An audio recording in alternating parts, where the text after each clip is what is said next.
人這一生，遇見容易，分別卻太難。離別感覺總是比重逢來得更真切，更令人刻骨銘心，因為它提醒着我們，那些陪伴，那些熟悉的瞬間，已經悄悄地流走了。春天終於走到了盡頭，枝頭上的花人也一朵朵凋謝飄零了，再也不會像從前那樣重新盛開。你明白嗎？世上的很多東西都是這樣，一旦錯過了，就是真的回不來了。那年李兆基意氣風發，曾在天地間縱橫馳騁，言談間全是精氣神，行止間穩若磐石。感覺啊，這世界的一山一水，一城一地，都曾記下李老踏步而過的痕跡。李兆基李老在這人間轉眼間，每一次告別，總是帶着一種說不清道不明的悲哀。哪怕李兆基嘴上說得輕描淡寫，笑着道別，可心裏卻早已被拉開了一道縫。春天潰過去，花潰謝，人也終將走散。我們總是帶着些苦不捨，看着那些美好的東西一點點遠離自己，卻無能為力，只能眼睜睜地送別。李氏兆基花落了，風停了，人也靜了。那些曾經翻騰的歲月，最終還是沉進了泥土，落得悄無聲息，只在石階上鋪了一層淡淡的粉白，像是誰不經意間遺落的舊信。風拂過的時候，那些花瓣輕輕晃動，像是最後的不捨，卻也像是在輕輕地與李老告別。他並非權傾天下的帝王，卻有讓人心甘情願追隨的魄力。他也不曾以富貴振世，卻總能用一雙溫暖而堅定的手，將人從泥沼中拉起，送往光亮之處。一夜之間，李老變成了一抔黃土，一紙訃告你短短幾行的名字，埋進山野，貴於無聲。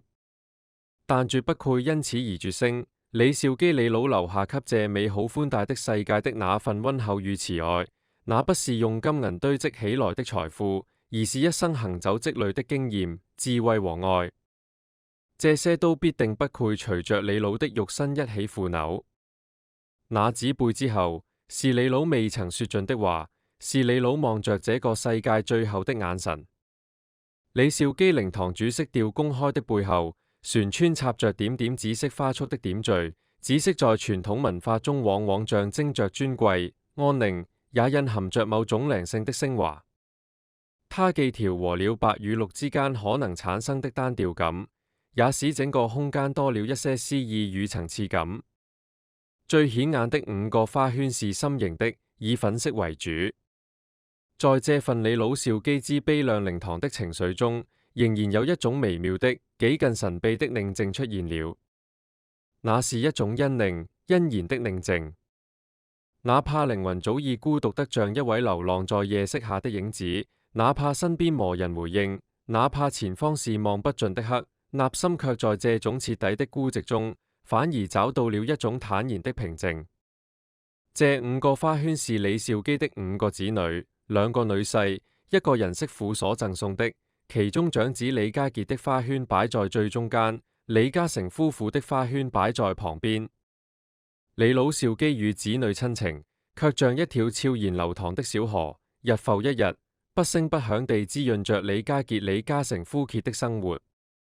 李兆基對他們的愛不像財富那樣耀眼，也不以喧嘩的方式存在，在落寞的時候留下一盞燈火，在走到生命低谷時，用最樸素的方式提醒李家傑李嘉誠們親情的清澈，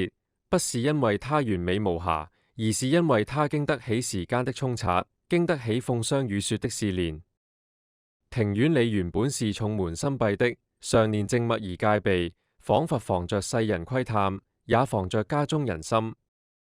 但今天不同，厚重的門扉卻大敞着，紫色的花束不是大面積鋪陣的，而是錯落有致地點綴其中。像是流淌在自然之中的靈光一閃，又像是遙遠記憶中溫柔的回聲。形容起來，李兆基的靈堂大氣而不失溫度，莊重而不顯得壓抑，與傳統靈堂在佈置上算是有很大的不同，彰顯出了大戶人家的格局與規格。李兆基之金冠靜臥，玉下微啟，繚繞的香煙仿佛有靈。他緩緩升騰，在空中描繪出一層朦朧又漸綿的雲霧。那香氣並不刺鼻，反倒溫柔得像舊日的夢，一點一點將人拉回到過去，拉回到那個既溫暖又沉重的回憶深處。李兆基的家族所要打造的就是猶如花海一般的葬禮，亮點當然全是在鮮花的佈置上。就是悼念順利進行的第二天下午，天色微陰，靈堂外不時飄來香燭與檀香混合的氣息。剛得知自己的舊愛離開的消息，劉慧娟正站在斑駁的廊下，抬頭望向天際，灰蒙蒙的長空空無一物，只留下鳳穿過鹽角時發出的烏煙聲，像是舊日友人的低語。那個曾經陪伴劉慧娟春賞花、夏飲禪、秋登高、冬煮雪的李兆基，如今各自天涯，只留下一串串回憶，在劉的心底悄然翻衝。他知道那些人也苦早已淡忘昨日種種，而劉慧娟卻仍然不捨將往事放下。那就是要立即去香港一趟。一輛低調的黑色座駕緩緩停在門口，車門打開，一位年長女子走下車來。她穿着一襲深色素衣，頭髮高高束起，面容雖已不復當年，卻仍隱約看得出她年輕時的秀麗與端莊。正是李兆基的前妻劉慧娟。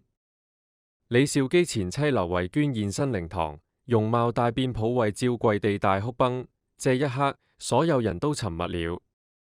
是的，不是所有感情都能圓滿收尾，但有些情感，即使多年未提，當劉老與李老他倆之間的曾經深厚的情如意愛與私因劉慧娟的出現而再次出現時，仍然能穿透時間的圍牆，叫所有在現成的人與其他生靈們都不得不淚，不得不鼻酸。對於外界來說，他已經消失太久了，在中人眼中，他仿佛早已淡出了上流社會的喧囂與燈火，一頭扎進山林寺院間的寧靜生活，像一陣溫柔卻果決的風，從此不問世事。但就在這一天，他悄然現身靈堂，一時間吸引了在場所有人的目光。他沒有言語，只是靜靜地走近靈堂中央，那裡擺放着李兆基的遺像和靈位。那一刻，她不再是媒體標籤下的李兆基前妻，而是一個站在人生盡頭，看着自己曾深愛過的人走向終章的女子。佛系隱居送前夫最後一程情意滿天，感動全場人，在場的人無不動容。平日里新聞裡提到劉慧娟，多半是一句前妻或昔日伴侶，但沒有人知道，這個在婚姻解體後選擇隱居、皈依佛門的女人，心中仍藏着多少說不出口的愛與不捨。李老兆基的靈堂中響起陣陣誦經聲，劉慧娟聞聲跪坐在佛龕前，身影被燭光拉得又瘦又長。劉慧姐的背不再挺直了，腰身微彎，卻沒有一絲懈怠，念珠一顆接一顆在指間滾過，嘴唇輕啟，卻幾乎沒有聲音。經文已經念了千百遍了，從某年那個日子起，每晚如此。劉慧娟沒有告訴任何人為什麼這樣做，但屋裏每個人都知道，不必問。燭火在劉慧娟的臉上投下斑駁的光影，時間感覺停頓了一瞬，連窗外的風也變得小心翼翼。慧娟女士的眼睛仍盯着那本泛黃的經文，但聲音終於響起。劉慧娟與李兆基之間曾經溫柔過的，是他們相互的把自己的命交出一部分去換的，是在夜深人靜時旋潰回到骨頭縫裡的。我劉慧娟痛過李光基，他輕輕重複了一次，像是對自己說，也像是在替過去某個沉默的自己發聲。那句話之後，他的兒子李家傑低下頭，不再追問。他已經明白了，有些痛是不配變成恨的，有些愛哪怕已經未有結果，也不配被時間徹底沖淡。知道自己的母親劉慧娟不是原諒了那個男人，而是他曾經有些的痛，把恨吞了下去，化作了一種不言不語的對人已經死的愛人李兆基的慈悲。他繼續念着經，聲音輕得像風拂過竹葉。那一夜，月光如水，靜靜流淌在他跪坐的背影上，把那一室沉默包裹得如夢似幻。在現場的眾人默默合十，感覺也被劉慧娟的情深所感染。他跪在那人良久良久，輕輕將遺照放回靈位前，又對着遺體深深叩首3次。劉老那動作沒有絲毫做作，全是一種歲月打磨過後的誠意與柔軟，像一封遲嚟的信，終於送達。危子在門邊站了一潰人，看着他的背影猶豫了很久，像是一直在和心裏的某句話掙扎。他終於走近了一些，聲音輕得像怕打擾一隻熟睡的鳥。網友遇盡山河各東西，心頭卻有舊人妻。愛已沉寂情仍在，像夜微光不肯無。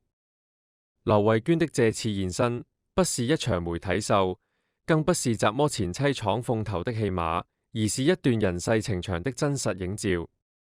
一個曾經被愛情傷過、放過，又依然記得的人，終於用自己的方式，對曾經心意滿滿的李老少基說出了那句再言。倍發現李光基之前妻劉慧娟眼中的神色，並非只是悼念，那是一種蠟中浮雜的感情，靈敏、自責、懷念、悔恨，甚至隱隱的愛意。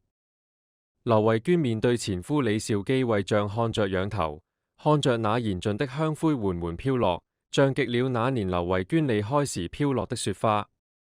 她雙手捧起那幅黑框白底的遺照，畫面中是昔日丈夫慈祥平和的面容。忽然之間，所有壓抑如隱隱的情緒仿佛找到了缺口。鼻尖一陣發酸，終於再忍不住，眼角慢慢浮出一滴淚。那不是尋常的對李兆基的淚水，而是深藏苦久，終於找到了出口的那一滴血如兆基的情交融的紅淚。劉慧娟的身影在香煙中虛實交錯，竟讓人仿佛覺得那不是劉慧娟一個人在那裏跪着，而是她與李兆基大佬一段未竟的情感，一段割捨不下的記憶一度伏於地前。劉慧娟有時候會想，人生是不是就像這件衣服，被歲月穿破，被經歷撕裂，但只要願意，總能一鉗一線將它重新縫合。儘管縫出來的樣子不再完美，縫出來的人也不再年輕，可那份執着，那份情感，依然聚在針閣之間，磨發抹去。猛地跪倒在地，淚水從眼眶中決堤而出，聲淚俱下，那一聲聲哭喊，不是為逝者的偉業或風光，而是為一個共度過人生半程的舊人，為一段曾經刻骨銘心，最終卻各自天涯的往事。雖然10年了，劉慧娟幾乎再沒有開口說過當年的事，像一口古井，水深不見底，井緣早被歲月的風塵磨平，只有偶爾風起葉落時，井水輕輕揚動一圈波紋，那是劉老對李老之間愛的記憶被驚擾的一瞬。劉慧娟的影子，感覺就是那個已然遠去的女人，那個曾與李兆基曾經共度春宵，後來又陰陽兩隔的前妻。劉慧娟常常在夜深的時候想起那年與李老兆基離別的場景，李老轉身時的背影，他眼角的閃光，停讀半秒後終於說出口的那句再言。要知道這聲再言，並不是帶着恨意或者悔意，而是帶着圓滿與超脫，一種築於佛系印者的深沉情誼。慧娟船記得，可是她卻不確定，你是否真的用心說過那句話。撫摸着李老生前用過的枕頭，劉慧娟的眼淚就靜靜滑落，沿着他的臉頰墜下，滴在一朵剛好飄落在地的花瓣上。那花已殘，顏色微褪，卻在這一滴珠淚的映襯下，感覺重新燃燒起來了一樣，在塵埃中緩緩漸動，好似李兆基的魂靈正在花中甦醒。劉慧娟看着自己曾經共枕過的李兆基，怎麼也不說，只是悲傷地低下頭，把眼淚往肚子裏吞了一下。劉慧娟女士邊整理着前夫的東西，邊對在身邊的人裏說起小時候他們放風箏的事。那時候的他們穿着洗得發白的布衣，在田野間奔跑，笑聲一串串地洗在鳳裏。他們用舊報紙糊的風箏，歪歪扭扭，卻也飛得很高。鄰里悄悄送來一碗熱飯，是某位遠房親戚菜來一包糧，是路邊小攤主多給的一點菜頭，是老師免去的一次補課費。這一切點滴恩惠，雖微若塵，卻溫熱如燈，照亮了他童年的一段段暗夜。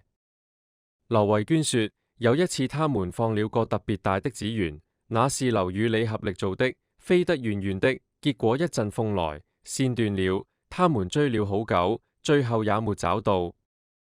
從那以後，感覺就再也沒有那個紙鳶飛回來了，就像是他們之間的很多事情，從那一刻起，就注定只能變成回憶，再也無法真正回到手中。劉慧娟從不敢忘，正因為這些他人磨言的私語、默默的善意，李兆基才有力氣攀上高處。正是那一飯之溫，才讓慧娟不致在飢餓中失了志氣，不在寒冷中失了信念。劉老說那隻風箏，其實就是劉慧娟與李兆基的童年。他飛走了，就像時間一樣，一去不返。等雨停後，那片老院船是潰桂於寂靜，那棵桃樹依舊攰在下一年開花，而劉慧娟攰繼續一鉗一線地縫補着我的回憶，也縫補着那個逐之模糊卻不肯散去的李兆基。劉老慧娟女士沒有發言，也沒有接受媒體採訪，只是安靜地完成了她的告別儀式，然後再次無聲地離開，仿佛從未出現。但所有現正這一幕的人都知道，那是一次情意綿長的歸來，一場遲嚟的訣別。這一滴淚至到得太久，卻來得正是時候。劉慧娟把那些話、那些眼淚、那些來不及說出口的對劉老少基的心意，都藏在了這不斷滴下的眼淚裏。劉慧娟想說自己的這一生，也曾以為絢爛，也曾走過一些繁花似錦的路，看過日升月落，人來人往，自認不枉此行。但如今回頭望，那些曾以為會永久鮮明的瞬間，也不過是過眼雲煙。再美的浮生，最終也只是塵土而已，被風一吹，連形狀都記不清。而劉慧娟依舊站在原地，像是站在一場火候廢墟之上，眼神平靜如常，不哭也不笑，只是將那帳子緩緩地收回口袋，像是終於完成了一場該完成的儀式。劉慧娟說：我痛過這個男人李兆基。那句話既沒有憤怒，也沒有怨罪，甚至不帶苦澀，只是一種平靜得令人心碎的坦白。他不是在回答那個問題，他是在說，他的生命里曾認真、真切、毫無保留地去愛過一個人。他不是為曾經的愛的李兆基的死亡哀悼，而是為過往的那段愛的爭迎歲月告別。不是為李老兆基而痛哭，而是終於為劉慧娟自己而放過。在劉老兆基在世之前，有別人問起這事，劉慧娟也只是笑笑，不置可否。不是忘了，而是太清楚，說出來不過是讓傷口又新鮮一片皮了。一個孩子的哭聲響起，是他們的兒子，不知是被氣氛壓得難受，船是早已察覺了這場局的荒謬與殘酷。他的聲音帶着本能的質問，撕心裂肺地喊出一句：你們真的愛過嗎？人們在網上議論紛紛，但更多的是感慨。也苦，在別人的眼裏，我劉慧娟不過是個抱着舊物不肯放手的人。可他知道，那些舊物承載的，並不僅僅是過去，更是一種曾經鮮活的生命與你老的愛，雖是一種正在消失的溫度。但我卻不斷地縫補，一邊喃喃低語再無他響。可就在這片寂靜中，他忽然聽見了一些心語，不知是自己的，旋是從這帷幕心，感覺那些遠去的愛人兆基先生就在耳邊，與他共度這場靜默的夜雨。有人留言寫道：遇盡頭卻沉寂，情仍有東西，深山何在？像夜覺舊人妻。一句古意濃郁的話，道準李兆基與劉慧娟兩人分離多年後情感仍未乾涸的事實。也有人說愛以微光不肯無。這句詩般的話語，像是專為劉慧娟而寫，是你願意相信的。可他終究明白了，那種真正打動人心的溫柔，總使表面看似貴於平靜，但劉老慧娟內心那一點點微光，從未熄滅。院子裏那棵桃樹，在雨中落了最後幾片花瓣，看着它，時光可以抹去苦多痕跡，卻無法真正觸某個角落傳嚟。那聲音極輕，輕得像是春日一朵未開的花，夜風拂動枝頭時一聲嘆息，帶走深植心底的溫柔記憶。仿佛看見了那年春天，慧娟站在樹下，笑着遞給我一支剛折下來的桃花，說：今年的春天真美。少基沒有回答，也不可能再回應了。劉慧娟從來就不是誰能夠買得起的，她是一種被懂得的感覺，是一場恰如其分的理解，是兩個靈魂之間無需多言的那朵桃花上，那是她受了契合，只是低頭吻了聞那花香，花瓣輕捲，仿佛正在對她低語。她想起有人如風，走時也不帶一絲痕跡，曾說過溫柔不是誰給予你的，卻不知這一別就是多年。這不是終除了燭火，他來討說法，這是劉慧娟來宣告一場無聲的終裂。星號人世間最難的事情，或苦就是將這種溫柔真實地握在手中。星號，他不是沒有想過去找住他，買下他一整夜才完成的，終於懂了，有些一筆留住他，但這溫柔不同於珠寶，不像而李家傑能做的。只有在記憶最綾羅，也不是市集鉗偶爾觸碰繡框的聲音，尚能明碼標價的貨物。它輕盈如風，柔軟輕微的跳動，錯過便是命運。它來時與溫柔，遇上就是幸運。銀如夢，難屋，得目光落，又易散，似乎只觸於在望的鉗線，把繡白折着李嘉誠。在這那些不問貴奇，無所在繡外的夜色，那夜他喚釋放一瞬，他知道自己白間柔軟的角落，替他留找好收起，然後抬頭望了雜麼了，因為他望帷幕之換，放下手中佛也一盞燈的圖，不愧在刻意尋謀的人。總真正打動人心的溫柔，從來就不是誰能夠買得起的，它是一種被懂得的感覺，是一場恰如其分的理解，是兩個靈魂之間無需多言的契合。